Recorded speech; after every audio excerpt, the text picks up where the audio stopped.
No, the topic of the evening was transformation or trauma as a gateway to transformation, something in that range. That was the title. So I was thinking about that. What does that actually mean? Well, first of all, what does transformation mean? So I looked at the meaning of transformation, and it revealed to me that in its ordinary meaning, the title is not particularly interesting or appropriate, because transformation means changing the form, transform. And if that was transformation then every cosmetic surgeon would be an agent of transformation, because they change people's form. But they change nothing essential about that person, as a matter of fact, maybe on the contrary. Then I thought about the Catholic word, transubstantiation, in which the Eucharist, the wine and the bread, they don't change form, but mysteriously and mystically they become the body of Christ. And I thought, well, that was more likely, because what does Jesus represent? He actually represents truth. And so through that act of faith, people find the truth. Well, I thought that was more interesting, so maybe I should call this trauma as a way to transubstantiation. But then I didn't think the Vatican would approve of that particular title. But it's very interesting about truth, because Jesus, when he meets Pontius Pilate, the Roman procurator, governor of Judea, according to the biblical story, Pilate asks him, "Who are you, or what do you do?" And Jesus says, "I'm here to teach or speak the truth," something like that. And Pilate says, "What is truth?" And I don't know if anybody remembers what Jesus' answer is. Does anyone remember what he says? He says nothing. He doesn't answer. Why doesn't he answer? Because he knows that Pilate, or if you want to get psychological about it, that part of us that Pilate represents, the egoistical, power-hungry, intellectual mind, cannot recognize the truth. So he doesn't even try to explain it to him. Because Jesus represents, if anything, the truth of the heart and the truth of the spirit. So if transformation then represents a finding of the truth, then the truth about what? The truth about what? So when I speak about trauma as a pathway to transformation, I'm not talking about anybody changing their form.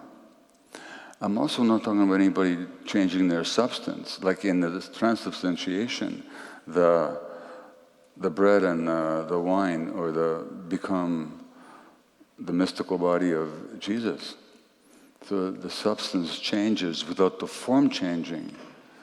In ordinary sense of transformation, the form changes without the substance changing.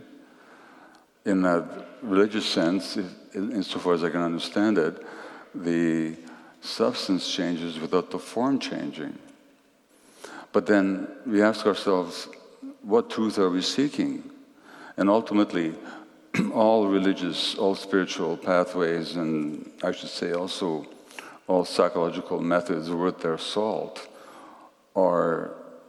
have the intention of guiding people to find the truth about themselves. Which means it's not that you're going to change your substance, it's you're going to find what your substance really is all about. Substantially, who are you? So that's the sense in which I'm intending this conversation tonight, of trauma as a doorway towards actually finding the genuine substance of yourself, of ourselves. This last week, I stayed for a couple of days in a beautiful place in the Cotswolds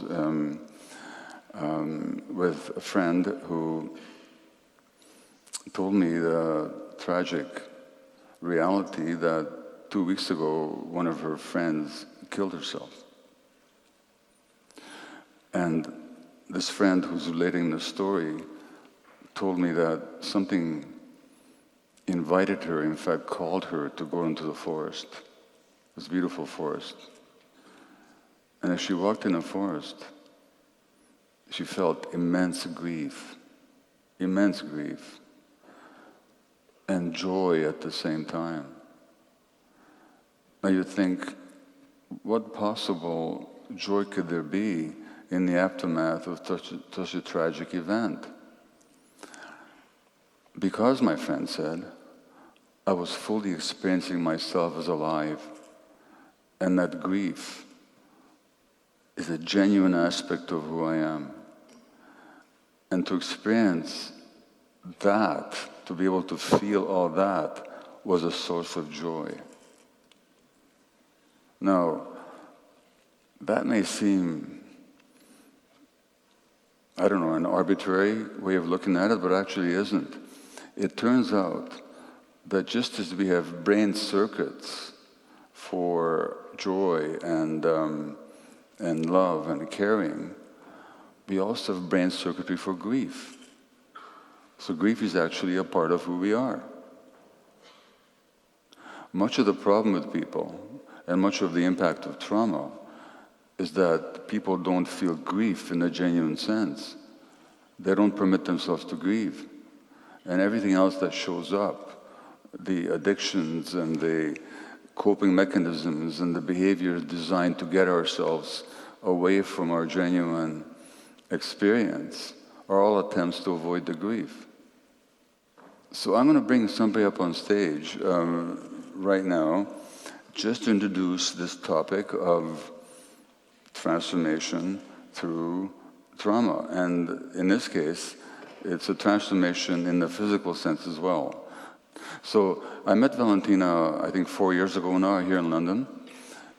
She came to a talk of mine on the mind-body unity. And Valentina, at that time, had an autoimmune condition called systemic lupus erythematosus, or SLE. Now, SLE is one of these conditions in which the immune system actually turns against the body and damages the body.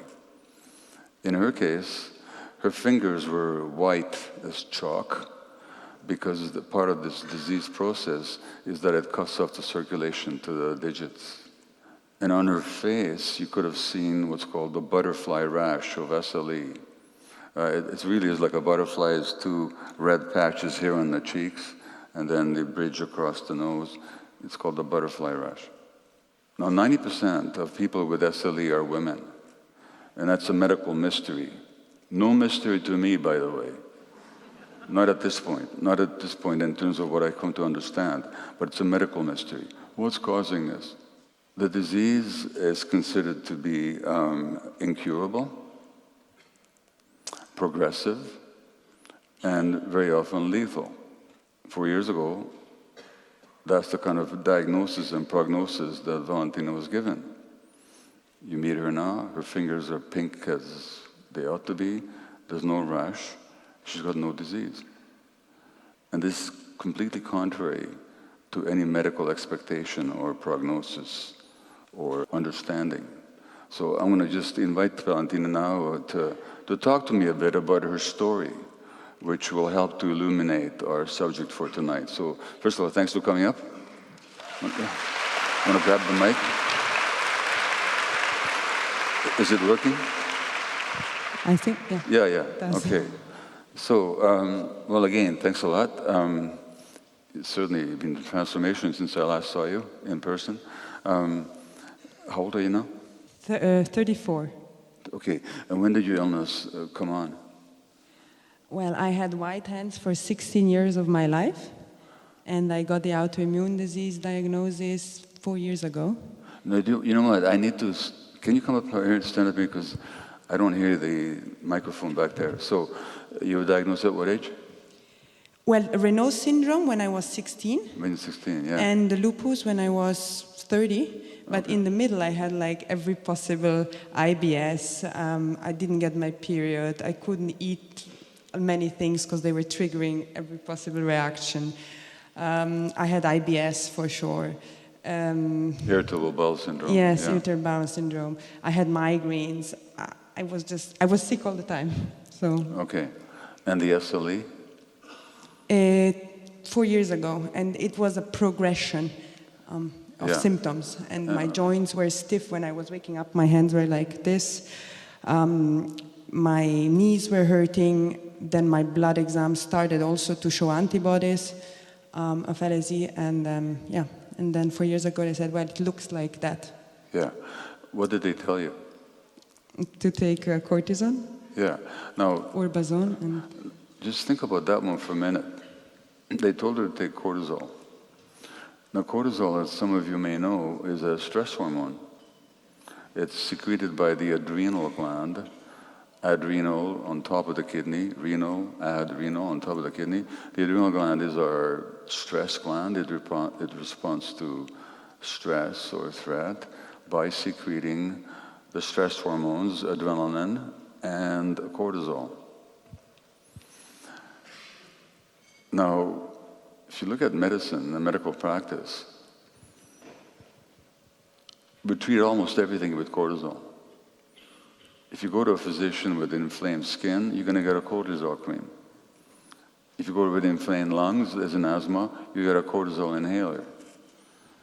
If you have inflamed bowels, as in Crohn's or colitis, you get an infusion of cortisol. If you go with an inflamed nervous system, as in multiple sclerosis, you're going to get cortisol. If you go to a rheumatologist with inflamed joints, you're going to get cortisol. So here's one of these medical conundrums that you really have to wonder about. We're treating everything with cortisol. Why doesn't it occur to us? We're treating everything with stress hormone.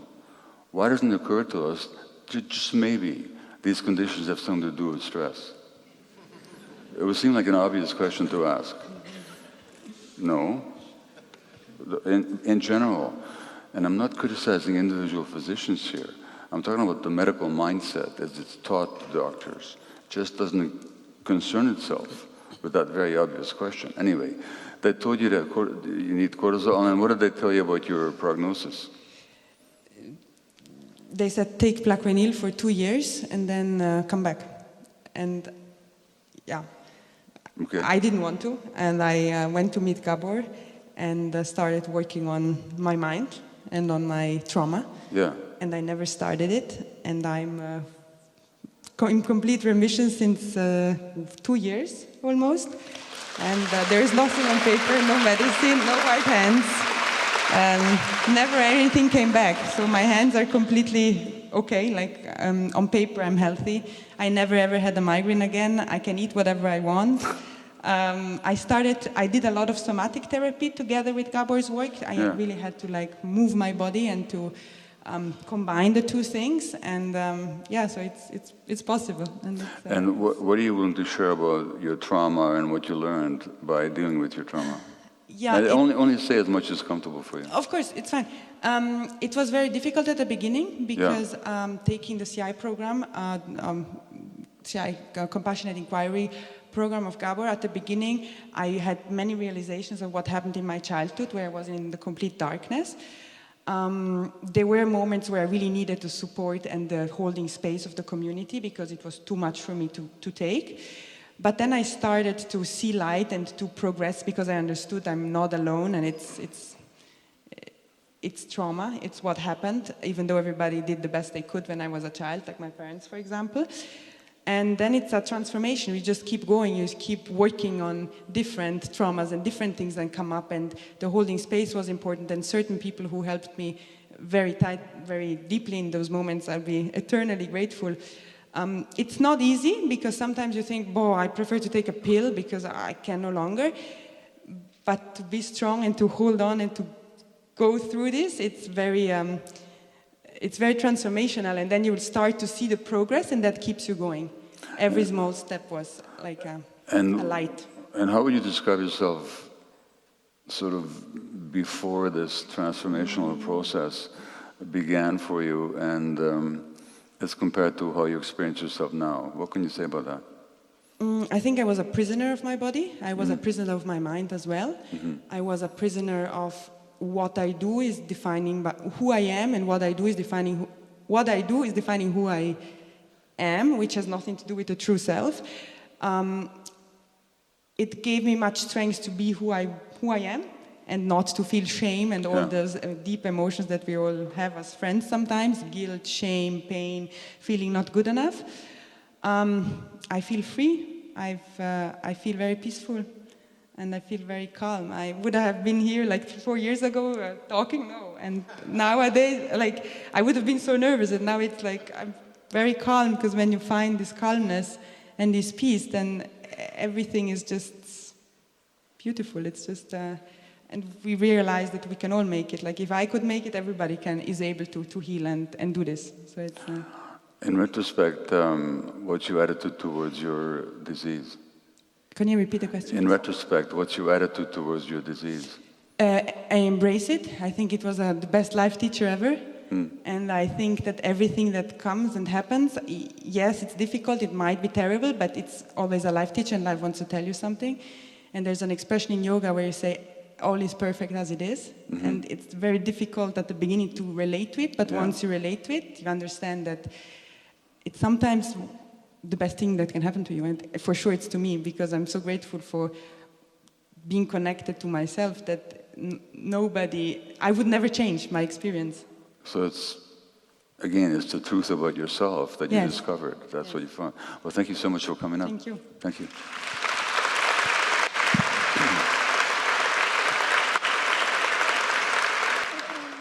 Valentina's story is not at all unusual. It's not common either, but it's only not common because people are not guided to engage in that kind of inquiry and that kind of self-exploration that she undertook. But it's also not all that uncommon. I can mention 2 books by 2 people that I know, written in the US. One is by a woman called Kelly Turner. She's an oncological psychologist. And her book, Radical Remission, she documents cases of people with terminal diagnoses, malignancy actually, cancer, who were told they're going to die, and they didn't.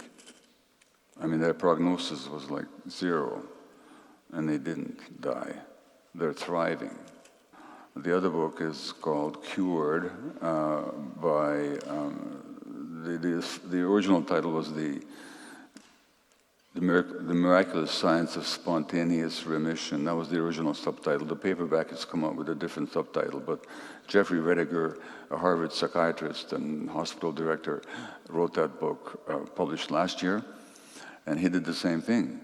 He documented people who had terminal diagnoses, very short prognoses, who years and decades later are fully free of their illness.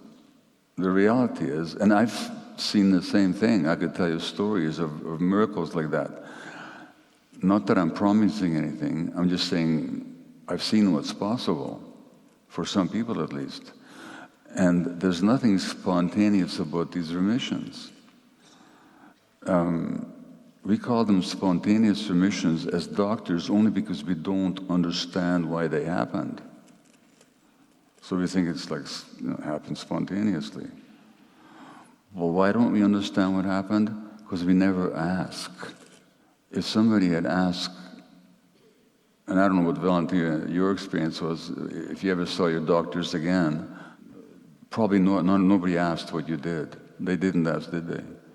Jeff Rediger and Kelly Turner and I have found the same thing. We watch people outlive their diagnoses or even completely eliminate their diagnoses or become symptom-free, and the specialists, the best they will say is, well, keep doing whatever you're doing. But they never ask, what is it that you're doing actually? And it turns out that these remissions are not spontaneous at all. And these people all took on their lives in a way that they had never had before. Now they may engage in yoga, like Valentina did, meditation, they may take supplements, they might change their diet fundamentally, they might go out in nature to commune with the plant world, they might exercise, they might walk.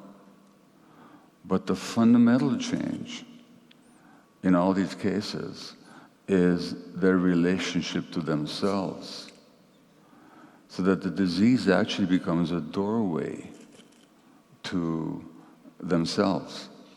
Now, I don't recommend that way of learning. I don't recommend that way of learning at all. I don't recommend that anybody gets ill in order to discover themselves. All I'm saying is that once the illness comes along, one can see it as a nuisance to get rid of. And I mean, who wants to be ill and who wants to suffer? Or one can see it at the same time, at least, as a potential teacher, just like Valentina did. And the teaching is what? It's about who we actually are. And I can tell you that this happens even in cases where there's no remission, where people are dying. And I worked for 7 years in palliative care, working with terminally ill people. I had more than one person tell me, "Doc, this cancer, this is a week or two before their deaths." And they say to me, "Doctor, this cancer is the best thing that ever happened to me." Now, you wouldn't certainly wish that on anybody, but when you ask why, because I found out what was precious in life. And what was precious in life is their full experience of themselves as real beings, rather than some role that they were playing to please others or to please their own socially constructed expectations of themselves. So in my new book, The Myth of Normal, there's actually a chapter called Disease as Teacher. Now again, I don't recommend it. All I'm saying is that these traumatic events and these difficult experiences, we can use them as teachers, so we've chosen to. I'd never say to anybody, "Oh, you got lupus, congratulations, what a teacher you've got." Or, "Thank God you got cancer, now you can discover who you really are." This is nothing you can impose on people, but you can guide people to ask the right questions. And people very often come to it themselves. So let me read you a quote by one of my favorite teachers. And this is a man called H. Almas, and this is what he says. "Your conflicts, all the difficult things, the problematic situations in your life are not chance or haphazard. They're actually yours. They're specifically yours, designed specifically for you by a part of you that loves you more than anything else. That part of you that loves you more than anything else has created roadblocks to lead you to yourself. You're not going to go in the right directions unless there's something pricking you in the side, telling you, look here, this way. That part of you loves you so much that it doesn't want you to lose the chance. It will go to extreme measures to wake you up. It will make you suffer greatly if you don't listen. What else can it do? That's its purpose." Now, again, this is not a perspective that you can impose on anybody, and I certainly can't impose it on you. I'm just inviting you to consider it. When I look at my own life, the things that on one level I most wish hadn't happened, they're also my greatest teachers. So I'll give you one example. I mentioned that I had the job of being medical coordinator of the palliative care unit at Vancouver's largest hospital. So I worked with terminally ill people. I did a lot of listening to them in their last days and weeks of life. One story that I tell in my book, When the Body Says No, is about a man who was the head of a company that sold shark cartilage as a treatment or a prevention for cancer. That's what he did. He sold this shark cartilage. At that time, there was this belief. I don't know if anybody still has that belief, but for a while, there was kind of a popular myth that shark cartilage would cure or prevent cancer. And he was a man in his 40s. He was diagnosed with cancer, terminal cancer, and it killed him within 2 months of diagnosis. So he was admitted to a unit, and I looked after him. And he still kept eating this shark cartilage. And let me tell you, it smelled awful. It really stank. I mean, you entered the unit and you were just overwhelmed by the stench. And I went and talked to him and I said, well, what does that stuff taste like? He says, it's awful, I hate it. I said, why do you keep eating it? Do you still think it's going to save your life? He says, no, I don't believe that for a second. But my business partner would be so disappointed if I stopped eating it. Very typical of the person who develops chronic illness, that they completely ignore their own needs in order to please others, to fit in with other people's expectations. So I did him the service of convincing him that with 2 weeks or less left to live, he doesn't have to devote his life to pleasing others. And he stopped eating this stuff. But the story I wanted to tell you has to do with me, which is that I got fired from that job. And I argued that I was fired for gross competence. I was just too good at it, you know? And actually, in a sense, that was true, because I was very unorthodox, you know, and I just did whatever I thought would be appropriate, which may or may not be according to medical protocol, and it really worked most of the time. But my colleagues wouldn't necessarily understand what I was doing, and when they asked, you know, why are you doing it that way, I took that as a challenge, as a criticism, as an argument. So I would respond like a bulldog to an attack. Now, when I was fired, all I could see was the injustice. Because all the things they were criticizing me for, they were things that had been major successes in terms of the client's trajectory and well-being. So I just was livid with this sense of injustice, and for weeks that's all I could think about, and I could only plot how I would drag them to court and grind their faces into the dust and gain a glorious victory of revenge and validation and vindication. You know how the mind can do this stuff. What stopped me from going down that track was that I just got my first book contract for the book that became Scattered Minds. And I actually realized that I had a decision to make. I could either write a book or I could wage a legal battle, but I couldn't do both at the same time. So I reluctantly gave up the crusade. But only later did I realize that for a whole number of reasons, that firing was one of the best things that ever happened to me. First of all, although I wasn't ready to acknowledge it right away, it took me a while. But I saw I had created my own firing. Nobody intended to fire me. They didn't set out with ill will towards me. There may have been some jealousy and some misunderstanding and lack of curiosity about what I was doing properly. But really, there was no ill will as such, and had I responded in a different way, the firing never would have happened. So it doesn't matter that I was right about the issues per se. I was completely wrong about the process, which had to do with respecting other people's differences and respecting their skepticism or their lack of understanding. That was totally on me. That was my egoic mind showing up, trying to be right. But there's something deeper that I understood, that this feeling in my body,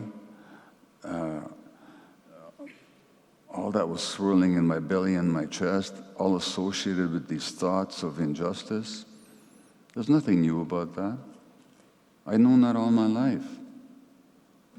All that happened was that this particular firing triggered for me all the suppressed rage that I'd carried all my life. In other words, a deep traumatic imprint for much earlier on.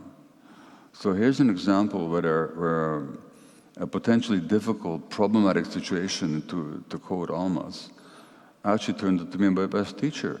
Something in me guided me to get myself fired so I could learn what I needed to learn. Not to mention, quite possibly, if that firing hadn't happened, I might not be standing in front of you right now. Because 4 or 5 weeks later, I got a phone call from the downtown east side of Vancouver. They needed a job at this dirty hotel called the Portland Hotel, working with addicted population with mental illness and HIV. And had I kept the palliative care job, I wouldn't have time to take on this other one. which led to some of my deepest medical experiences and writings. That's just my personal experience. My personal experience also is that the conflicts in my marriage, and believe me, there have been plenty, but I can tell you that after 55 years of a relationship now, every struggle we had, upsetting as it was at the time, and as discombobulating as we experienced it, and as hostile and as hurt as each of us might have felt, when we actually looked at it from the point of view of what is true, there was a deep teaching in it. Deep, deep teaching in it. Now, the Greek playwright Aeschylus, in his play The Agamemnon, has got a line where the Greek chorus says that the way the master or Zeus created us, human beings, we have to suffer into truth. Some people have it more fortunate, few do. They will arrive at the truth, the realization, the self-awareness, the true self of who they are through grace.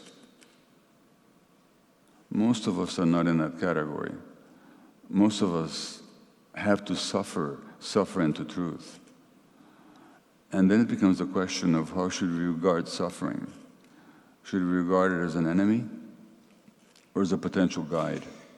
Now, I want to make a distinction. I'm not talking about the suffering of a Palestinian child in Gaza being bombed by the Israeli Air Force.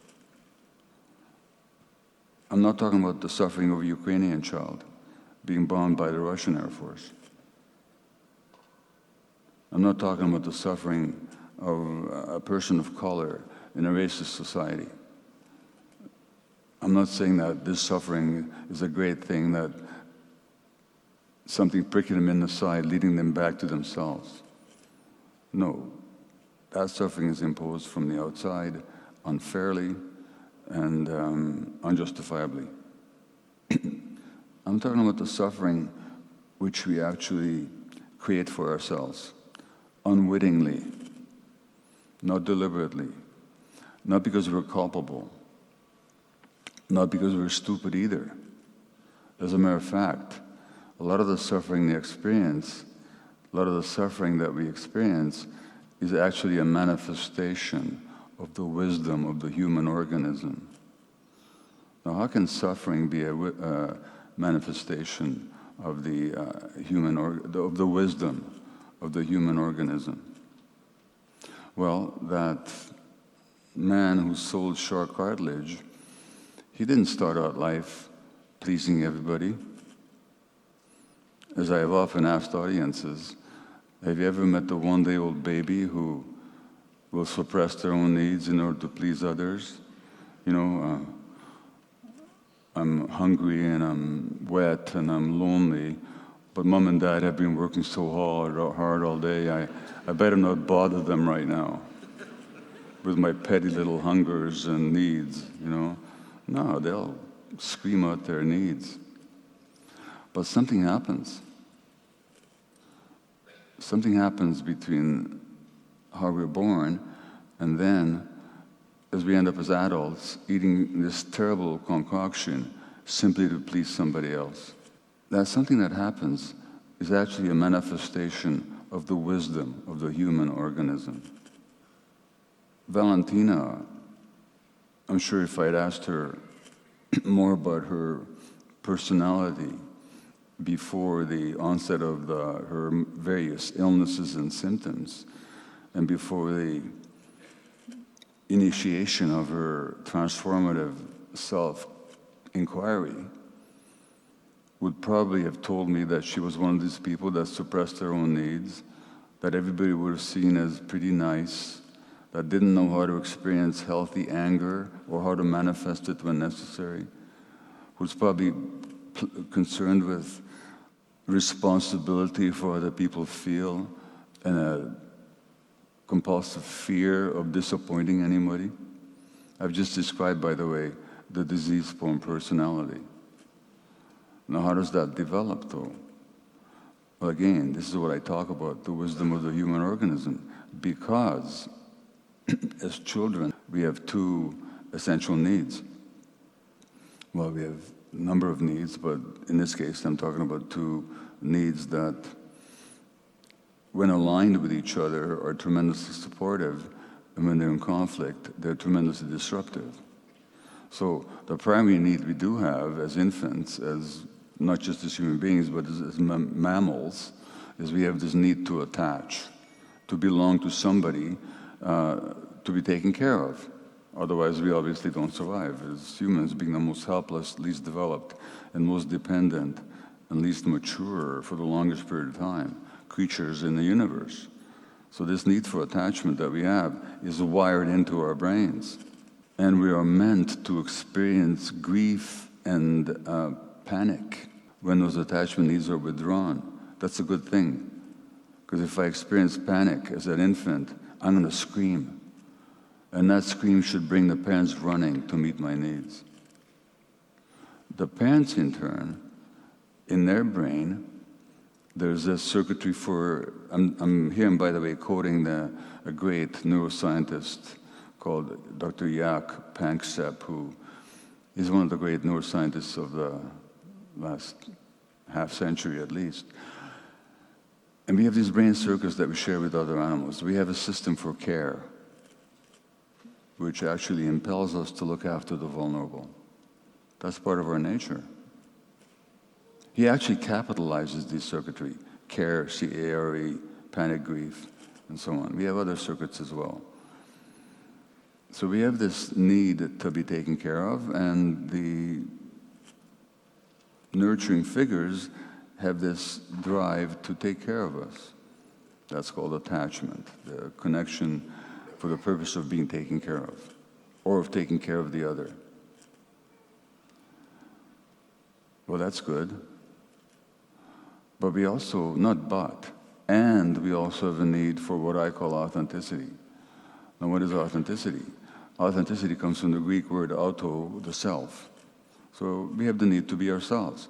Now, that's not an airy-fairy New Age concept. It's a literal physical need, for the very simple reason that how we evolved as human beings was not in cities and so on. We developed out there in nature, in small band hunter-gatherer groups. And until, if the existence of just our own species could be measured in an hour, then until 6 minutes ago, we lived as hunter-gatherers out there in nature.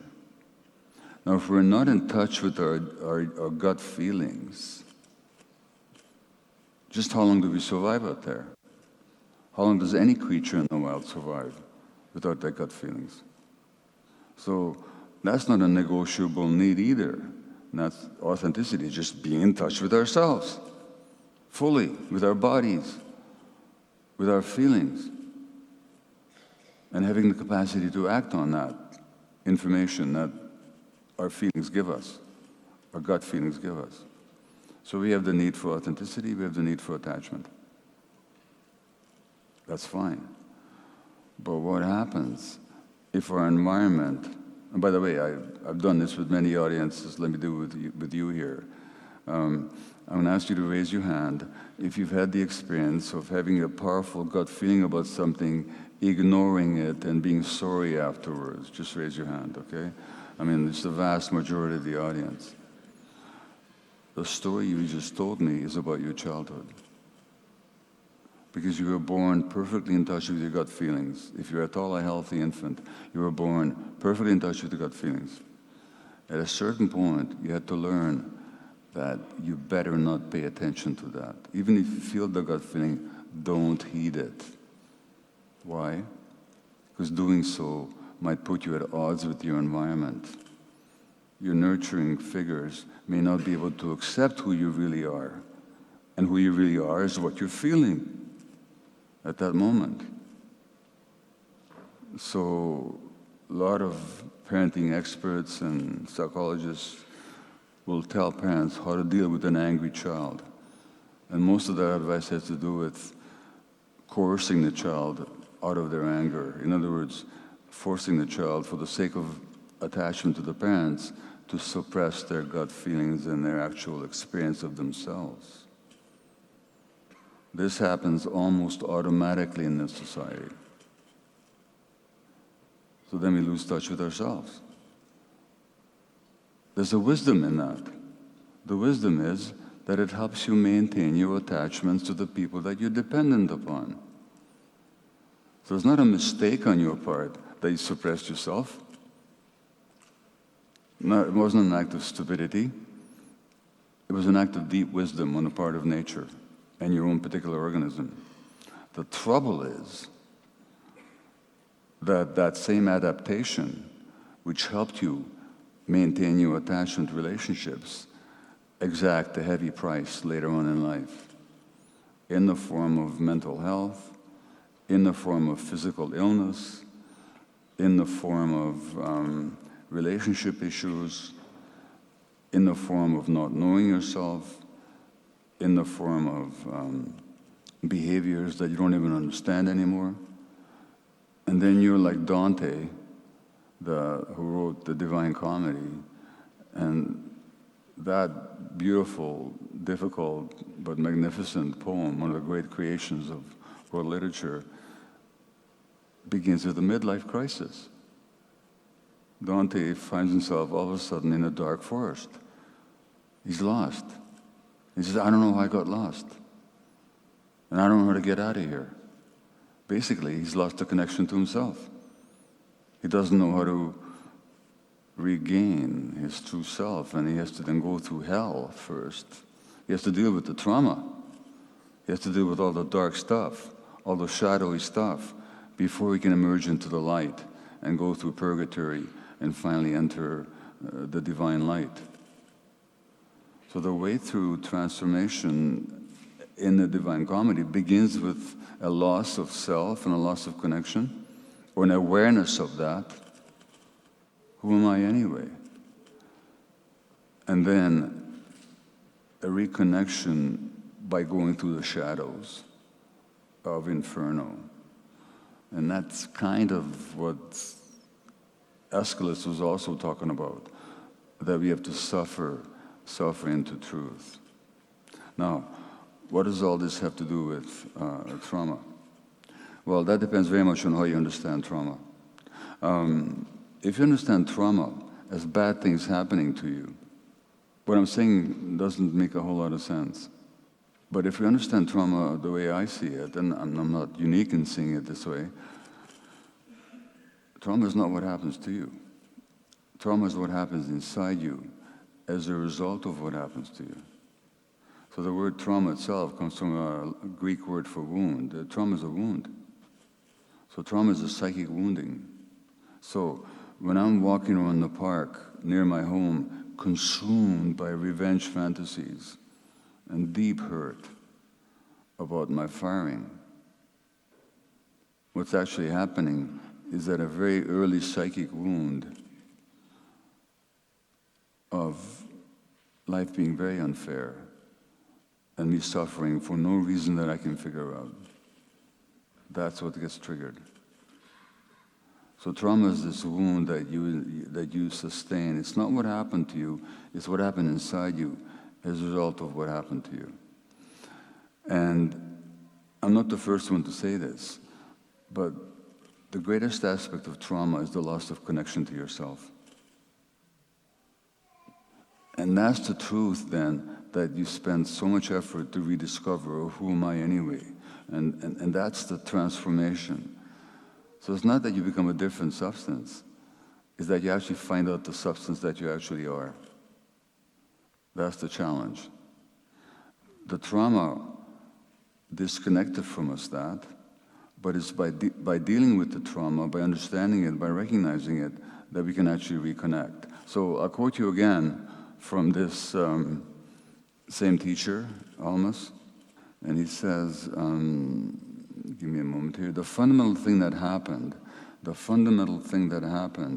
and the greatest calamity is not that there was no love or support. The greater calamity, which was caused by that first calamity, is that you lost the connection to your essence. That is much more important than whether your mother or father loved you or not. So, your mother or father may have loved you. In fact, most parents love their kids, but they also hurt you. And they may have hurt you by overt means, such as, in all too many cases, abuse and violence and, addictive patterns and just, my son, Daniel, he used to have this recurrent nightmare in his childhood that the floor just fell away. There was no floor. He says he never knew when the floor was not the floor. And what he was talking about was not abuse. What he was talking about, he never knew when his parents would get into a very rancorous and very fused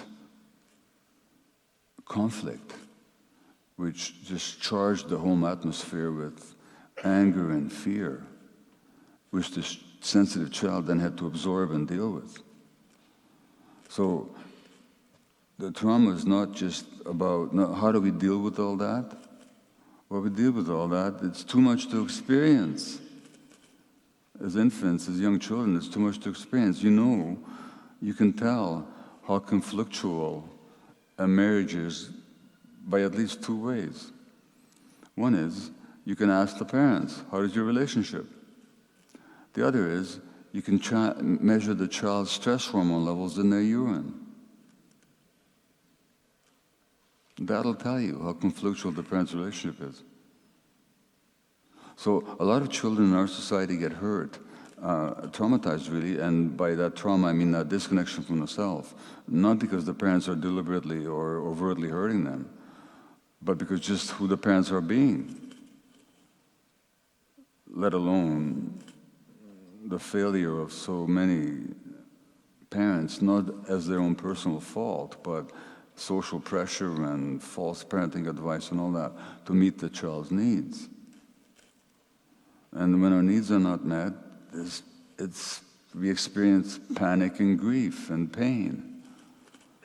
And how do we deal with that as children? Well, one of the ways we deal with it, in fact, the primary way we deal with it, is we disconnect from ourselves. Now, the more extreme the trauma, the more extreme the disconnection. But just about all of us, in this culture at least, can be found on that disconnection spectrum. As in Valentina's case, as in the case of the people that Jeff Rediger documented, that Kelly Turner documented, that I've documented, the path to healing, whether the trauma and that disconnection showed up in the form of what we call mental illness, whether it showed up in the form of physical illness, or whether in relationship issues, or alienation, or dissatisfaction with life, or addictions. The fundamental issue in all cases is that disconnection from the self. So let me just briefly add two more explications about illness and addiction, and then I'll stop for questions. Let's start with addiction. So many of you know my view on addiction. It's not a disease that you inherit, nor is it a choice. Nobody ever wakes up and says, hey, my ambition is to become an addict. Mind you, try and tell the legal system that. The legal system still behaves as if it believes, as it does, that addiction is some kind of a choice. Some addictions, by the way, are perfectly okay. If you're addicted to profit and you can't get enough of it, and you pollute the earth so that life itself is threatened, you're a corporate hero. If you're addicted to heroin, you're a criminal. Which does the more harm? So it's or if you're addicted to alcohol, for that matter, all you have to do is go to the corner store and get some more. If you're addicted to heroin, you get taken to jail. Why? Underlying all that hypocrisy and irrationality is this belief that addiction is a choice that people are engaging in, therefore they need to be punished for it. Well, it isn't that at all. So I'll do my 2-minute little demonstration of addiction, which I'll define as manifested in any behavior in which a person finds temporary pleasure or relief and therefore craves, but suffers negative consequences in the long term and has trouble giving up despite negative consequences. So pleasure, craving, relief in the short term, harm in the long term, inability to give it up. That's what an addiction is. Did I say anything about drugs? I didn't. Not because it doesn't include drugs, but because it's not restricted to drugs. Yes, it could involve nicotine, caffeine, alcohol, cocaine, crystal meth, heroin, fentanyl, any number of substances. It could also be sex, gambling, shopping, eating, pornography, work, power, gaming, cell phones, the internet, and I could go on. The question is not what the behavior is. The question is what's your internal relationship to it. If it gives you temporary relief, pleasure, and therefore you crave it, but you suffer negative consequences, or you incur negative consequences for others, and you don't give it up, you've got an addiction. So let me ask you this question now. By that definition, how many here would acknowledge that at some time or another in your life you've had an addiction? Just raise your hands. Again, we have the vast majority. I'm going to ask something now for some of you, particularly in the front so I can hear you. I'm going to ask you to tell me not what was wrong with your addiction, nor what were you addicted to. I don't care. What was right about it? What did it give you in the short term that you appreciated or craved? So let's look at all these. Freedom, escape from distress, relief, a connection to yourself. Good things or bad things? These are good things. These are your natural qualities. The addiction is not a choice that you made, nor is it a disease that you inherited. It was your attempt to be a normal human being. The addiction was a problem, but it wasn't your primary problem. The primary problem was the loss of those qualities that being connected to yourself would have given you. Satisfaction, freedom, peace of mind, all that, such as Valentina is experiencing. So that's what an addiction is. And the cause of all that, of course, was the trauma that gave you the pain, that gave you the stress, that disconnected from yourself. By dealing with that trauma, you discover yourself. When people talk about recovery from addiction, just look at the English language. It's a very precise language. What does it mean to recover something? What does it mean to recover something? It means to find it. What do people find when they recover? They find themselves. So that's what this truth is that people are seeking, whether they know it or not. So that's about addictions. Now, in terms of illness, I don't spend too much time on it. I'm just telling you that the suppression of the self, because the mind and body can't be separated. If you want to know how that works, read my books or read somebody else's books, but a lot of research shows that it's not even controversial scientifically, although it's totally ignored medically. The mind and body can't be separated. Human beings are what's called biopsychosocial creatures, which means that our biology is inseparable from our psychology and from our social relationships. That's who we actually are. Therefore, when there are disturbances and suppressions and disconnections in our emotional relationship to ourselves and to the world, they can show up in the form of disturbance of the immune system, the nervous system, the gut, the heart, any organ, the hormonal apparatus, any organ in the body, because it's all one. These are not different systems. Scientifically speaking, it's not even controversial what I'm talking about. Clinically speaking, it's a truth that unfortunately medical science utterly ignores for the most part. So this is a little exercise I do with people, audiences again. Forgive me if you've seen it before. It's one of my little party tricks, okay? Just if in the last 5 years you've been to a neurologist or a cardiologist or a rheumatologist or a respirologist or a gastroenterologist or a rheumatologist, any kind of an ologist, just raise your hand, okay? Terrific. About a third of the audience. No, thank you. Put your hands down. Raise them again if this ologist asked you about childhood trauma. One person, 2, 3, 4, 5. Fantastic. Out of about several hundred. Raise them if they ask you about your relationship with your spouse, if you have one. 1, 2, 3, 4. Thank you.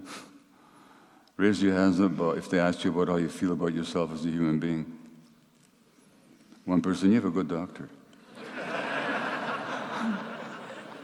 Really good doctor, whoever they are. And yet those questions that you weren't asked had everything to do while you were there in the office in the first place. And had you been guided to explore those questions, as Valentina did, it could potentially have made, again, I'm not making promises, but it could potentially made a huge, and I'm sure Valentina is not the only one in this audience, by the way, with that kind of experience. It could have made a huge difference in the trajectory of your illness, because this whole idea that illness is a separate entity with a life of its own is itself a falsehood. Like, let me just demonstrate that for you. I have a computer. I have a computer. I have a computer. I have it. There's me, there's a computer. I'm not the computer. The computer's not me. I could put it down, I could pick it up, I could sell it, lose it, destroy it, use it. When we say, I have ADHD, or I have multiple sclerosis, or I have this, or I have that, we're making an assumption, an unspoken assumption. The assumption is, there's this thing called ADHD that's separate from me. There's this thing called multiple sclerosis that's separate from me. I have that thing. That thing's got a quality and a nature of its own. Well, that's an assumption. What if it's not true? What if all these diagnoses are not things that with life of their own? Valentina was told, you have this thing. It's got a life of its own. You're going to have to take stress medication for 2 years and then come back and see us. But in general, your prognosis is chronic deterioration and having to be on medication for the rest of your life because this thing has got a life of its own. And Valentina said, no, there's no thing called SLE. It's not a thing that I have. It's a process within my body and soul and mind. And that process was instigated in part by childhood trauma. And if I work through that trauma, I can affect that process. I can transform. Wittingly or not, that's what she said to herself. So this whole idea of disease is a thing that people have is itself highly questionable. What's actually happening is that the disease is manifesting something about your life. So in that sense, our traumas have a wisdom. Even in that original disconnection, there was a wisdom. And so in my particular way of looking at things, we don't reject any of that stuff.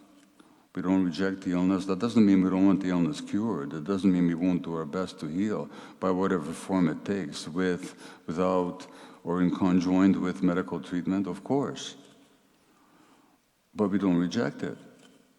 We ask, what does it manifest about our lives?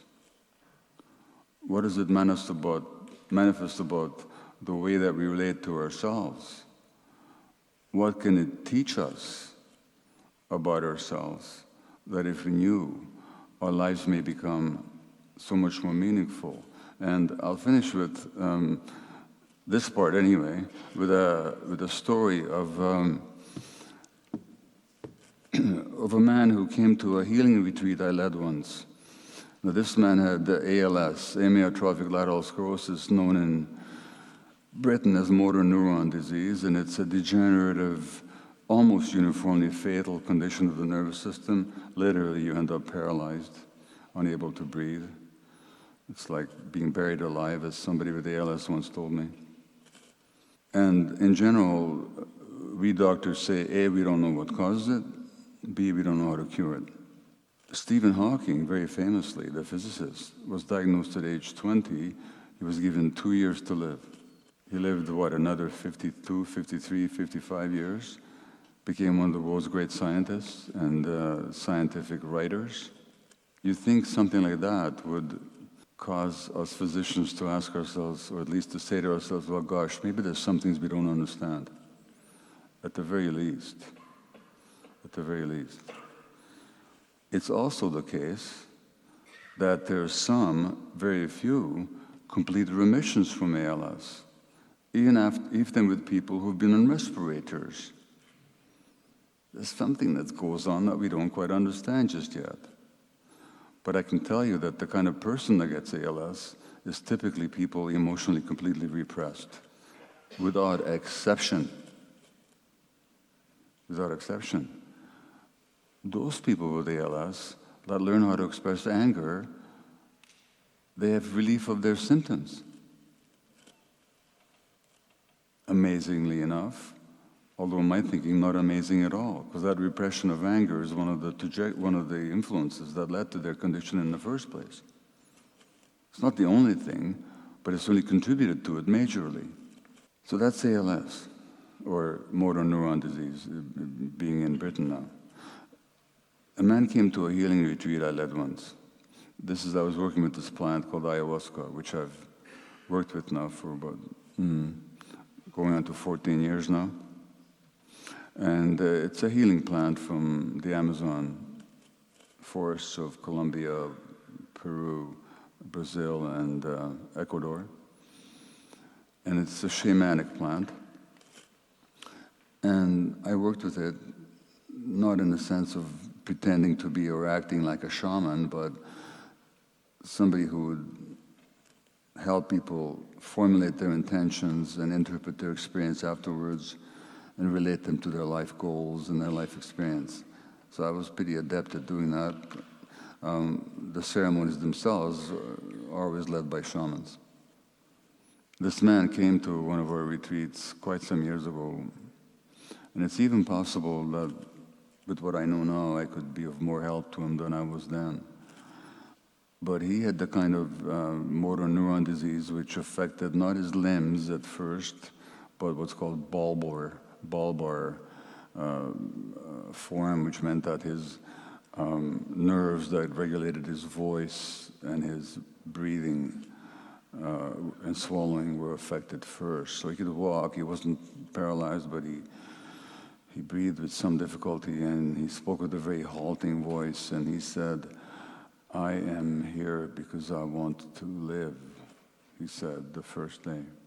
So after processing his life experience, again, he was typically of the type that I've described. I mean, there's no exceptions to that rule whatsoever. In fact, when you do surveys of neurologists, this has been done in studies, they will tell you that the ALS patients are always extraordinarily nice. That extraordinary niceness represents the repression of healthy aggression.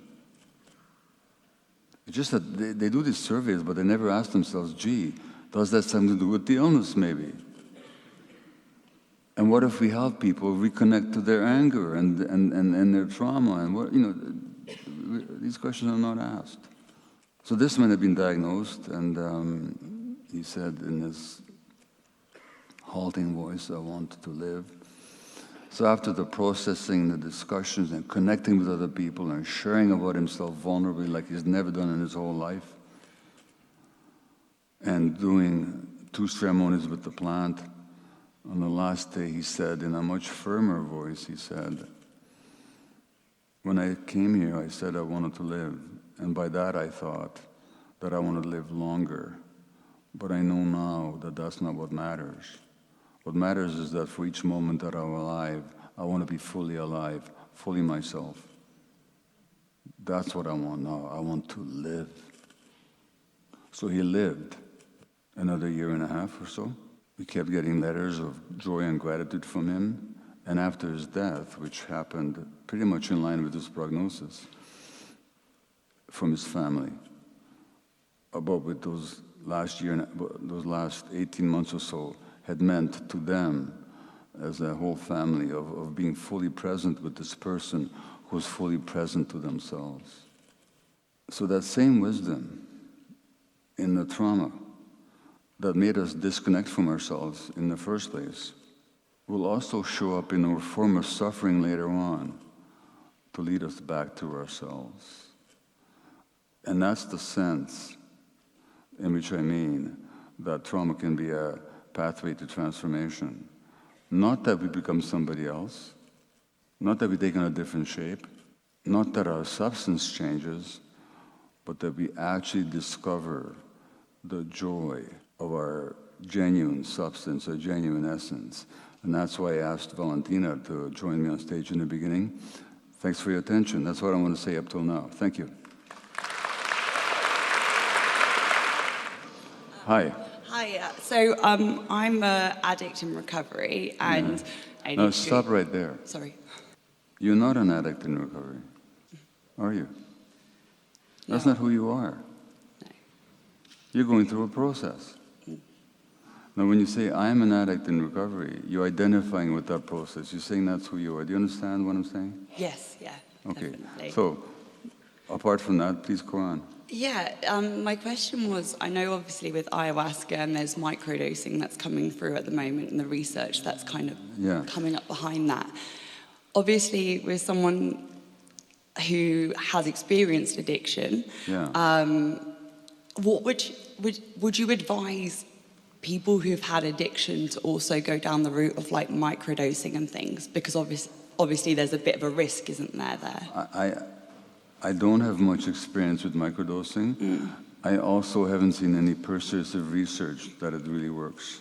Right. I know some people swear by it. They microdose with mushrooms, with LSD, sometimes with ayahuasca, sometimes with peyote even, whatever. Microdosing means that you take such a small dose that you don't feel the effect. Some people swear by it. Nobody's ever done research yet that's at all persuasive, that it's helpful in any way, so I can't comment on it. Okay. What I can comment on is that these substances, whether it's peyote, whether it's mushrooms, whether it's ayahuasca, whether it's MDMA, some of the more artificial psychedelics, they can powerfully open up the mind so that the trauma that you carry becomes very evident and you can experience what you couldn't allow yourself to experience as a child, but you can experience in a safe, healing environment, which can be tremendously healing. Now, it's not for everybody. I'm not making a general recommendation. I'm just saying that the psychedelics, and particularly the shamanic plants, offer tremendous potential in terms of healing. I've seen it, experienced it, witnessed it multiple times, including for addiction, not specifically because they treat addiction as such, but because they help you deal with the trauma that drives the addiction in the first place. Having said that, I know people who've done ayahuasca and they never want to smoke a cigarette again or drink again. Ibogaine or iboga, a substance from Gabon, you can actually stop heroin withdrawal almost overnight. I mean, these are, so there's a lot of potential in these substances in the right hands, under the right guidance, in the right circumstances. Yeah. Microdosing, I don't have much to say about. No, okay? Thank you very much. Thank you very much. Yeah, hi. I wanted to ask a particular question around ADHD. Yeah. And possibly, I don't know, it relates to addiction as well. And your take on medicating ADHD. And I know that there's, whether if it's inherited versus it's driven through trauma, but what are your thoughts on medication or working, obviously working through this process? And Okay, so the thing we have to understand is that human physiology, including the physiology of the brain, is inseparable from life experience. So, even though there's no, despite all that they say about ADHD being a genetic disease, A, it's not a disease, and B, it's not genetic. It's not a disease. The tuning out, what is it? It's a coping mechanism. When infants are stressed, as I was, or my kids were, when they were small, how many ways have they got to deal with that stress? One way is to tune out, when their brain is developing. So that tuning out, because it's wired into their brains. So what becomes as a coping mechanism ends up as a source of difficulties. Those stressful experiences also can change the physiology of the brain. So I've taken medication for ADHD, and they helped me write a couple of my books. Interestingly enough, when I wrote my new book, at some point I thought, no, I can't do this, it's too much, and I started taking medication. All I had was side effects. I stopped taking it within 2 days, and I wrote the book without medication, which means that the brain can change even in adulthood in response to the right environment and the right internal transformations. So the question of medication, whether for a child and an adult, it's very simple. First of all, is the person choosing it? Now, no child should be forced to take medication. No child should be given the message that you're acceptable to us only when you're medicated. On the other hand, if a child of whatever age recognizes, look, I have a problem paying attention in class, and yes, this medication helps me pay attention, and no, it doesn't make me feel bad, doesn't give me stomachache, or keep me up at night, or make me feel anxious, or make me feel flat, as they sometimes can do. In other words, if it's helping me, and it's not hurting me, I choose to do it, take it, I got nothing against it. And nor do I have anything against an adult making the same choice. What I do criticize is that 99% of the time, that's the only thing that ever happens, is that a person is told, take this medication and come back in 2 weeks. No, the ADHD is a manifestation of lifelong stress. Let's help people deal with their stress, to understand the source of their stress, and to relate to themselves differently. So, whether a person takes medication is a matter of choice. There are then two possibilities. Either it helps or it doesn't, number one. Number two, either it causes side effects or it doesn't. If it helps and doesn't cause side effects, great. So I think I'm taking this as, it's helped you to write 2 books. So like paracetamol, if you've got, headache today, it might be worth taking the paracetamol, but then thinking about what's causing that and then working on that. That's what I'm taking away from what you're saying. So you're taking medication now? Is that what you're saying? Yeah. No, I'm not taking. I'm just saying what you seem to explain is if it helps the symptoms today, then maybe, that's the right thing, but not to just be dependent on that. Totally. But then to continue working on That's self. That's exactly right. To get to a point maybe where you don't need medication anymore. That's the whole point. The medications by themselves don't heal anything. They deal with symptoms very temporarily. That may be a good thing, but they're not the answer. Yeah. And the long-term answer is looking at what in your life is stressing you. Because you realize that the more stressed you are, the less you're able to concentrate. Not just with ADHD, anybody. So in other words, look at your life issues and your traumas and so on. If meanwhile the medications help, more power to you. Okay? Okay, lovely. Thank you. Okay, thank you. So I'm in the recovery process for the last 25 and a half years, and attend self-help groups, and I've also had a lot of trauma from childhood. So I had a lot of violence, family, father alcoholic, grandfather alcoholic. Okay. So I've done a lot of work, personal work. I'm also a therapist as well, and I've wrote a couple of books and stuff about my life from way back.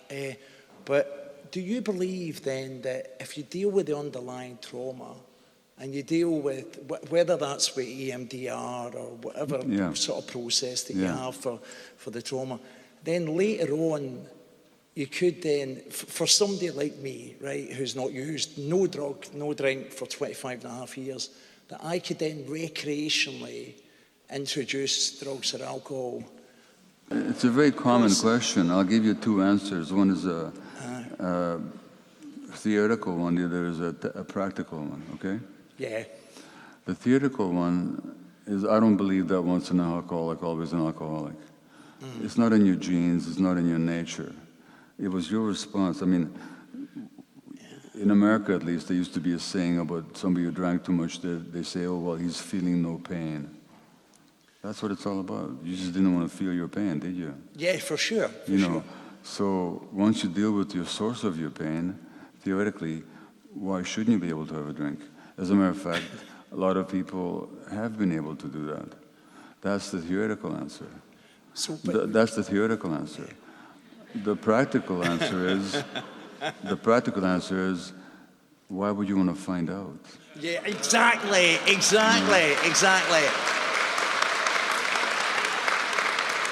I mean, a lot of people live perfectly good lives without a sip of alcohol. They just, And Gabor, definitely, right. Why do I want to find out? Because I believe unconsciously the part wants to go back to the using again, wants to get that relief. And when I've witnessed lots of my friends throughout the years who've started to use with periods, long periods of abstinence, they've started to use again, they're dead.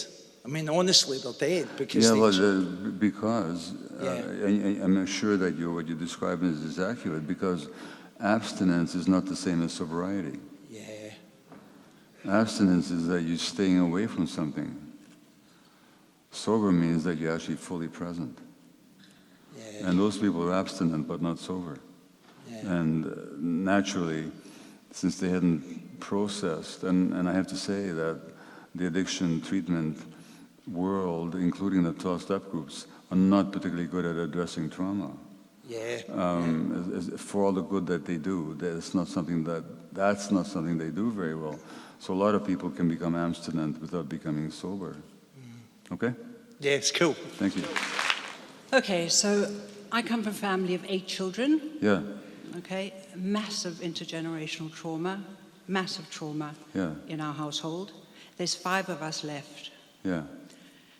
1 ate herself to death. 1 took a heroin overdose. Yeah. I want to ask you a question. Was I born with something that meant that I was going to survive, not only survive, but really thrive? Because I live a completely free world, thriving in everything that I do, relationships, profession. Or is it something I developed? And how come my brother who killed himself couldn't do what I've done? Well, first of all, I'm sorry to hear about your family and your siblings. I'll give you the closest to a good answer as I can give you, okay? You decide for yourself whether it's satisfying or not. No 2 children have the same family. No 2 children have the same parents. As the great pediatrician D.W. Winnicott said, the British pediatrician, he said that even if a mother could be the same mother to all 8 of her kids, which she couldn't be, but even if she could be, they would still experience 8 different mothers because they have different temperaments. And so, whatever happens to one is filtered through the screen of one's own particular temperament. That's one thing. The second thing is there's birth order. There's birth order. There are different pressures, benefits, and pressures on different kids depending on what order of birth they followed in the family. Then there's gender. Then there's the fact that each kid with their own temperament evokes a different aspect of the parent. So I've seen rancorous arguments in families with grown children arguing about the parents. One of them saying they were abusive and terrible. They were saying, what are you talking about? They were wonderful. You know what? They were both right in terms of their own experience. So, and there's one more factor, is that if there was even one person, even if you had the same experiences as your siblings, which you couldn't have had, and you probably didn't, even if your mother and father related to you exactly the same as they did to your siblings, which they couldn't have and they didn't, but even if that had been the case, if there was just one person in your life who couldn't necessarily change your situation, but could love you or listen to you or validate you and be a present and what's called an empathetic witness to you, that alone might have been enough to save you. And there might have been such a person in your life, I don't know, a teacher or an aunt, I don't know, that might not have been present for your siblings. So there's so many different factors: the temperament of the child, the birth order, the situation of the parents when each child is born, the mental states of the parents, the dynamics in the parent that each child evokes. So that what I can tell you is you didn't have the same experience as your siblings. No. I know. And you can't compare your experience to theirs. That's the best answer I can give you. Yeah, that makes sense. I don't want to be too personal up here, but I know what saved me. And it was something that was very negative. But that was the attention that I got, the worst negative attention as a child you can get. And I think that that is what saved me. What do you mean by that? Sexual abuse. Yeah. And I think in a way... I understand what you're referring to. What do you mean by that saved you? I'm curious. Because I actually got some attention where I there was understand utter that. deprivation in the family. It was the understand worst that. possible attention, but it was attention. I got it. And thank you for that acknowledgement. Sure. And very often I talk with people who were sexually abused, and they have this shame because they recall that they actually enjoyed it somehow. Yeah, absolutely. No, they didn't enjoy the sex. They enjoyed the attention. Absolutely. So I understand exactly what you're Yeah. saying. And weirdly enough, I think that's what saved me and my family. I So yeah, understand. but I'm very well and I'm very healed and I know it's possible. But imagine and- you worked your way through a lot of stuff, didn't Sorry? you? You did work your way through a lot of stuff, did you know? Oh my goodness me. Yeah, I mean, the yeah. fact that I'm standing here is incredible. But Yeah. I'm not just standing here, I really live. That Yeah. freedom that you speak about, I have that. I get it. I really do. Thank you. Hi. Hi. My question is actually about a friend of mine who's got a daughter who's ADHD. She's 14. She's ADHD and she's been labelled as ADHD. And what I've heard today is that it's a coping mechanism.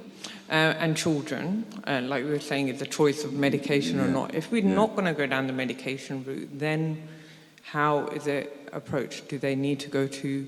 Okay, so first of all, these children are temperamentally highly sensitive. Sorry, say that again? Temperamentally, these kids are highly sensitive. Yeah, so it's Which very means- high temperament, Yeah. socially isolates herself. She's become very depressed. Yeah, so they're very sensitive, which means they're very sensitive to the environment.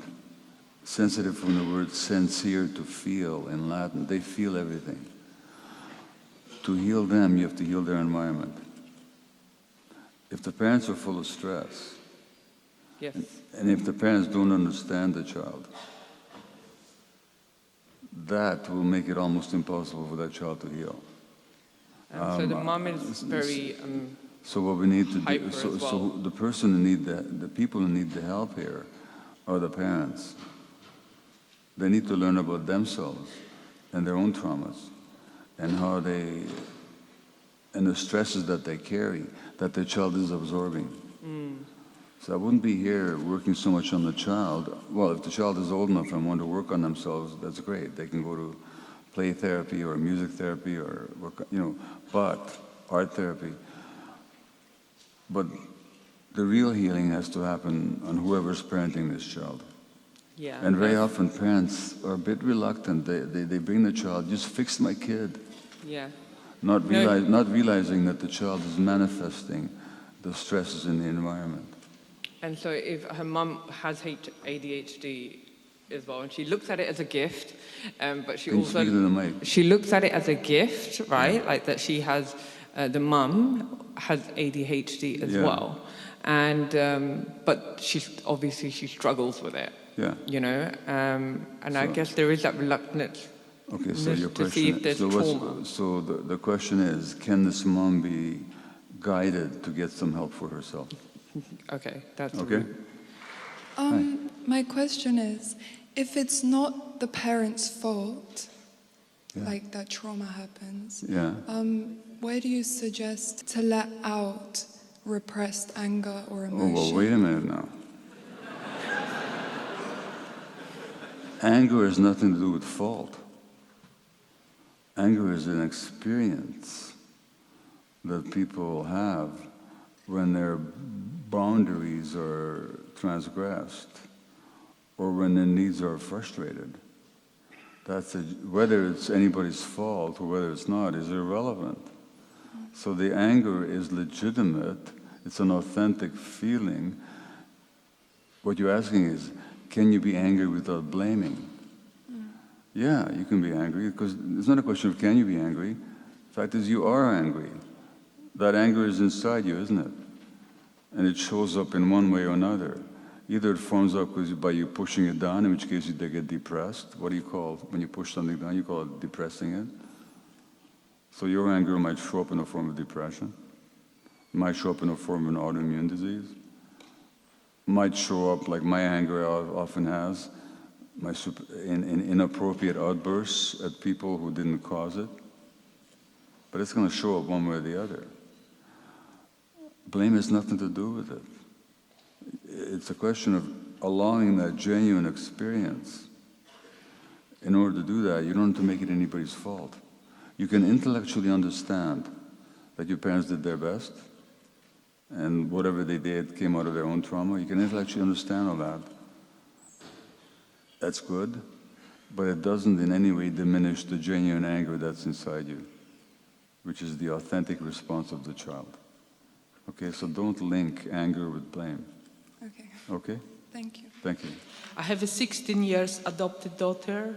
She really struggles, you know. She's 16 years old? Yeah, she's 16 years old and her father passed away. Oh. Sorry, 7 months ago. Your spouse? Yes, and Okay. I can see addictions in her, addictive behavior. Yeah. And, you know, I'm really scared. And she doesn't want to listen. You know, she thinks the talk about trauma is just a joke. You know, addiction, she says, I'm not alcoholic. You know, she doesn't understand it's a screen addiction, food addiction. How do you help 16 years old, raging, angry, who doesn't want to listen? Yeah. Well, again, I'm very sorry.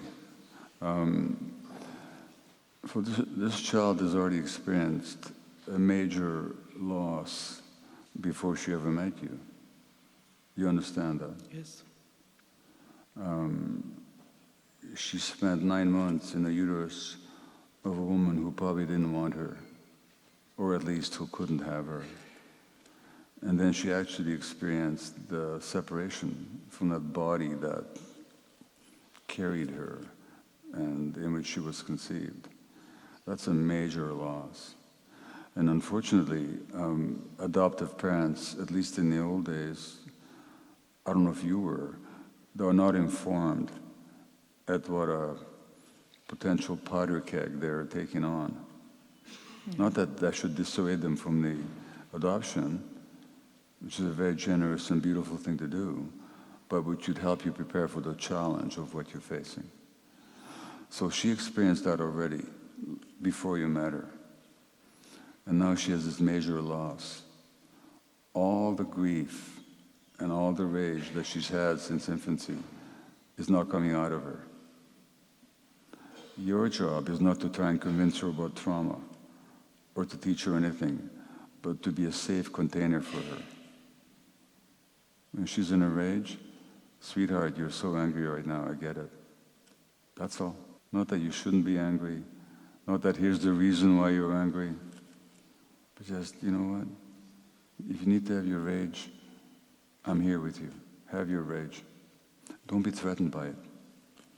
Don't project catastrophic future scenarios onto it. You've suffered a major loss yourself.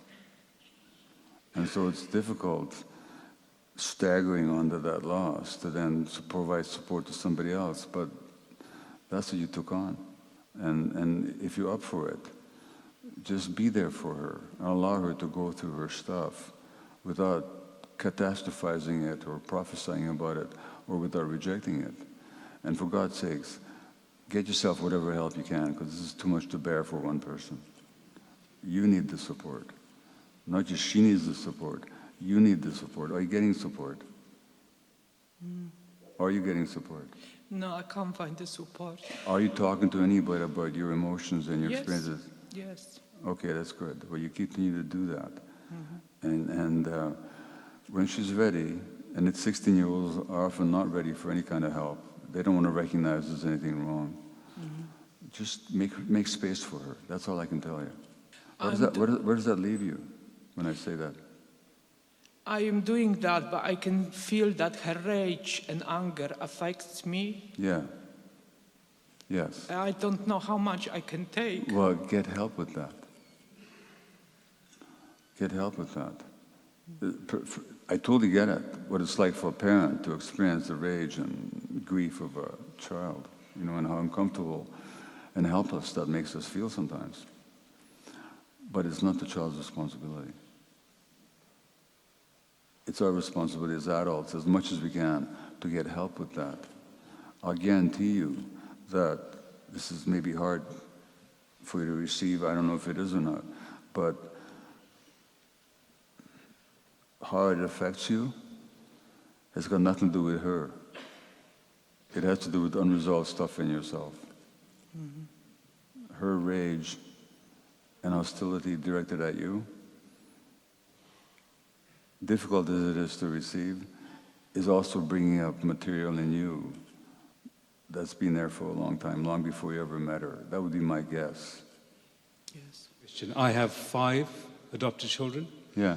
all siblings, and we created this environment of love and support and allowing them to express themselves. Will you be my dad?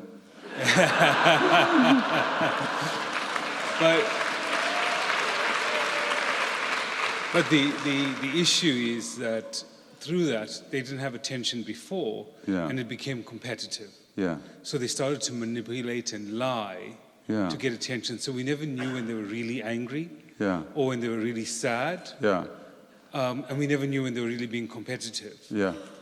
And of course, in adolescence now, most of them are developing addictions, and we're working through that because of the complex trauma. Yes, of course. The difficulty we have is that there's only 2 of us in the relationship trying to support 5 children, Yeah. and we don't know how to differentiate between what's true and not, and how to allocate our time to where it's needed. Wow. I mean, taking on one adopted child is a lifetime task. You took on 5, which is extraordinary. And it's an act of love that's almost unimaginable to me. And don't think for a moment that whatever else is happening with those kids, that love isn't getting through to them. It is. Not because of the time, but just because of the quality of it. That's the first thing, is have some faith in the process. These are traumatized kids. They're going to go through stuff, okay? In terms of time allotment, here's what I would suggest. How old are these kids now, the 2 that you're talking about? They're now the ones that I'm talking about are 12, 14, and 16. Okay. Here's what I suggest you do. The fact that they're lying and manipulating shows what? That they really want you. It's a positive sign. It's just that when people are in a weak position, that's what they do. They manipulate. Because they don't know how else to get it. Here's what I suggest. You and your partner, never mind the amount of time, never mind allotting time like a piece of pie. It's the energy that you have to give them. Give them the attention when they're not asking for it. Surprise them with the attention. Hey, you come over here. We haven't gone for a walk for weeks. Let's get out of the whore and get out of the house. Give them only time, but let it come from you. Okay.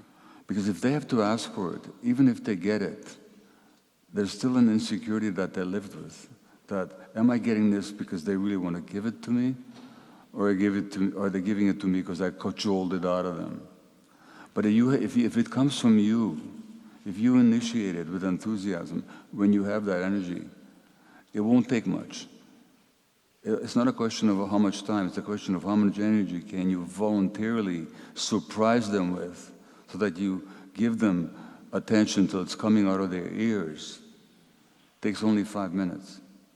So it's the quality of attention and the fact that you initiate it voluntarily and enthusiastically. That's what's going to make a difference. You follow what I'm saying? Yeah, I get it. Okay, great. Thank you. In my 30s, my body manifested in bigger autoimmune conditions. I'd had smaller ones as I was growing up. Yeah. Through different types of abuse and death around me that had happened when I was younger.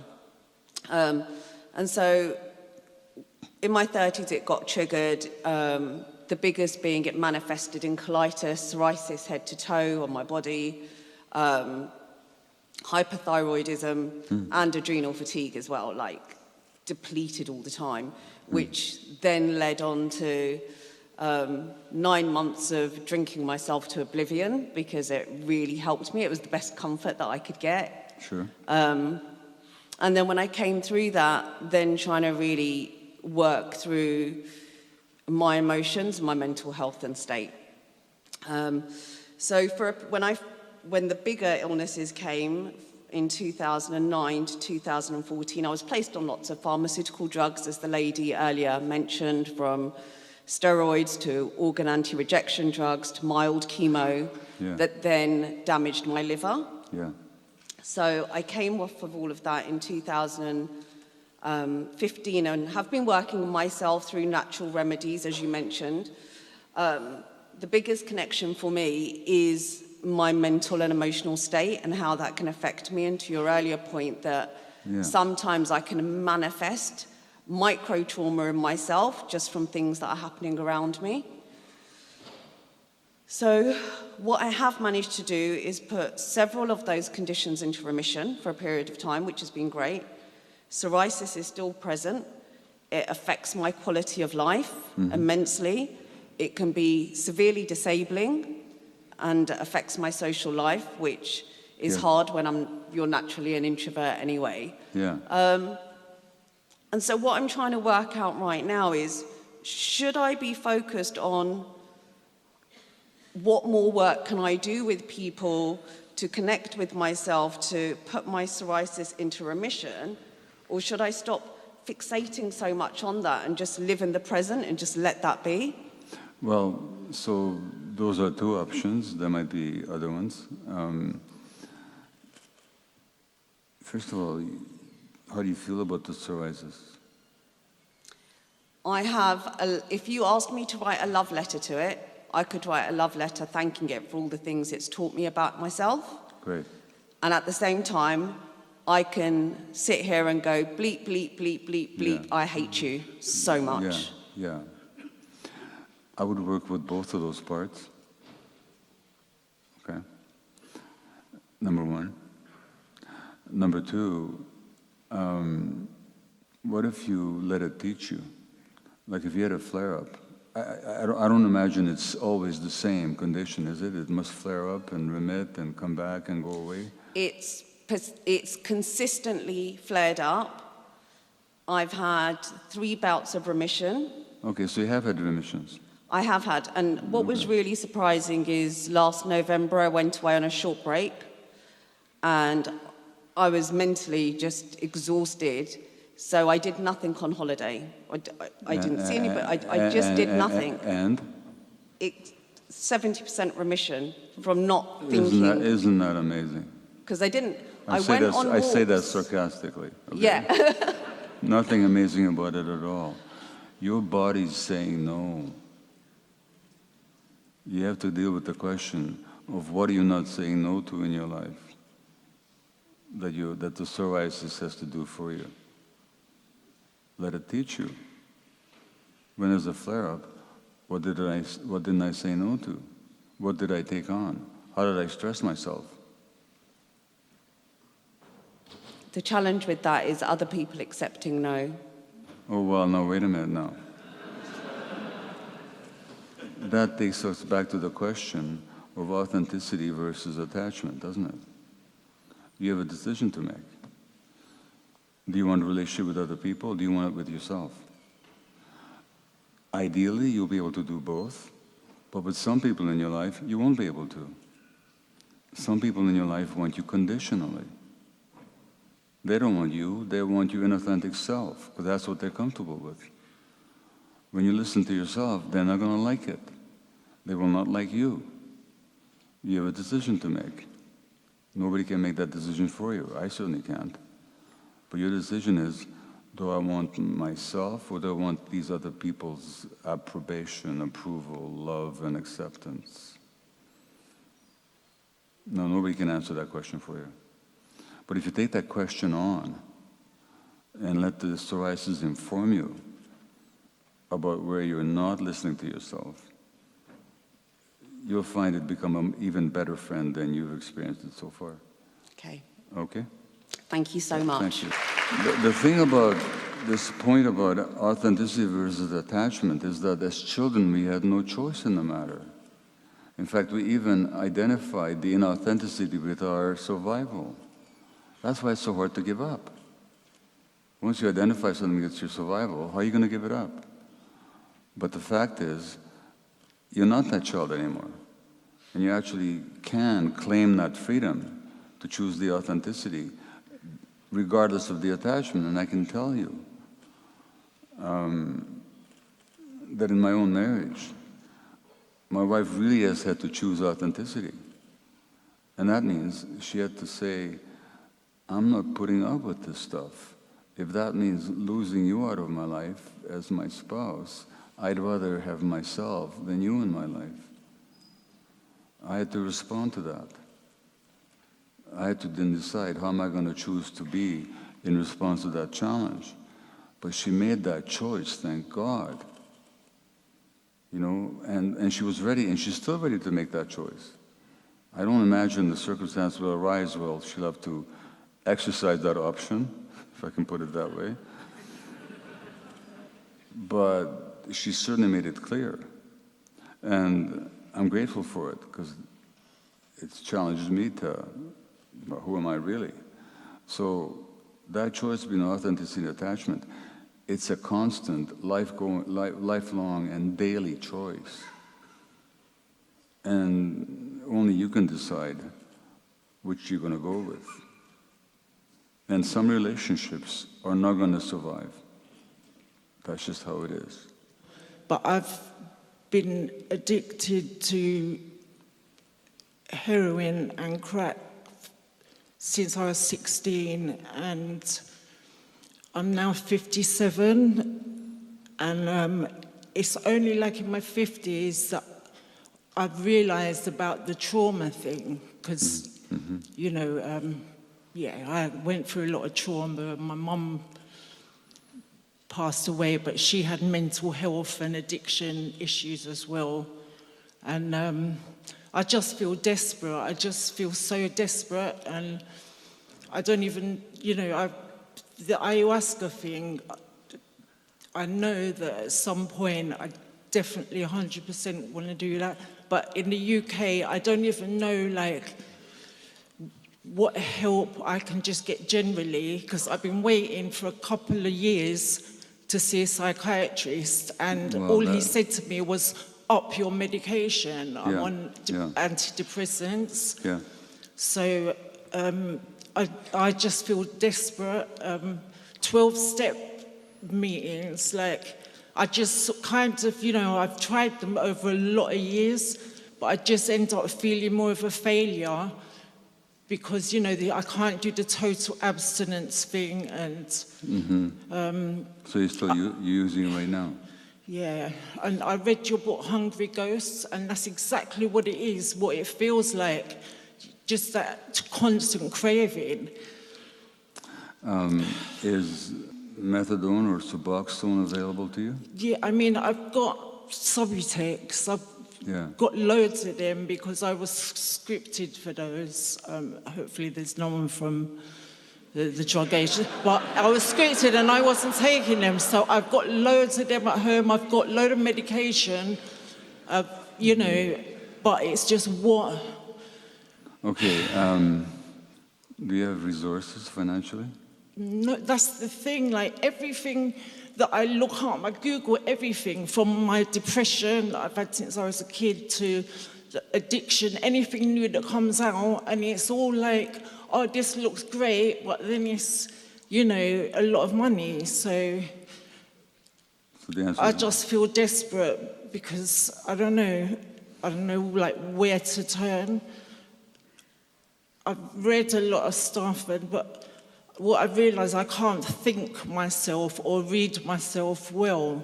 okay.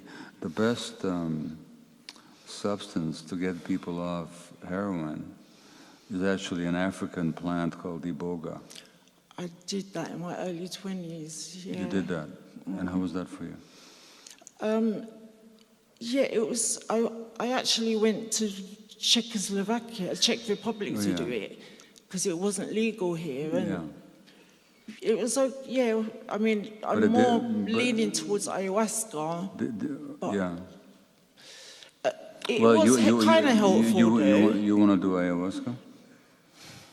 You can't do ayahuasca when you're doing heroin, you know that. And antidepressants, no, I realise that. So I'm just like on a really low dose of everything at the moment, So you think, basically so to you take think, the edge off. So you think you'd be able to get off the heroin? Yeah. Okay. You talk to me, I'm going to give you a scholarship to do ayahuasca. Okay, I can't pay you, I can't... Thank you. It's not... Thanks, but it's not costing me a penny, okay? Thank you. But I'm able to do that. I can't pay you way to Latin America. No, that would be fine. But I'll give you a scholarship to a really good ayahuasca program. Thank you so much. You talk to me afterwards, I will okay? do. Thank you so much. You're welcome. Yeah. God bless you. Hi. My question is about intergenerational trauma. It's kind of uncovered over the years. There's loads of Holocaust stuff in my background from both sides. And over the years, it's just uncovered what is going on. I've got a sibling with schizophrenia, and he had all these hallucinations about Hitler. And then I did breath work myself, and all this Holocaust stuff came from nowhere. And now I see my children, different things playing out in them, anxiety and autism-type behavior. And I'm like, what on earth do I do with this? Like, is it just the same approach as you would use for trauma that you know about? Well, look, so first of all, have you been receiving or are you getting help with your particular traumas? Well, just initially, I've gone into talk therapy, but it's not body therapy. So I'm really just wondering if that's How old helpful. are your kids? 13, 11, 8, and 5. Okay. And how old were you when your mother started working on her traumas? My mother? Yeah, My mother's hasn't worked on her traumas. right. What would it have meant for you if, when you were 13 or 8 or 5, if she had done that? What would that have meant for you? Yeah, that would have been wonderful. Well, that's what you're doing for your kids, okay? No. So that's the first thing, okay? So yeah, we pass the stuff on, but the fact that you're working on it, you're aware of it, is already a world of difference from what you experienced. That's the first point. The second point is, you really have to get into some form of therapy that works with the body. Right, Not just this talk. So that involves, again, I mean, are there compassion inquiry therapists here in the room?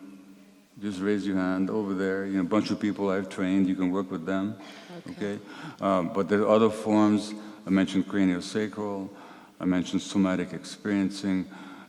Get out of your head, work with the body. Now, compassion inquiry does both, but I'm not holding that above other forms. I'm just saying, you realize the need for it, now do it, that's all. Okay. But your kids are already miles ahead. Okay, you got to realize that. Okay? All right, thank you. Thank you so much. And thanks all for coming. Thank you.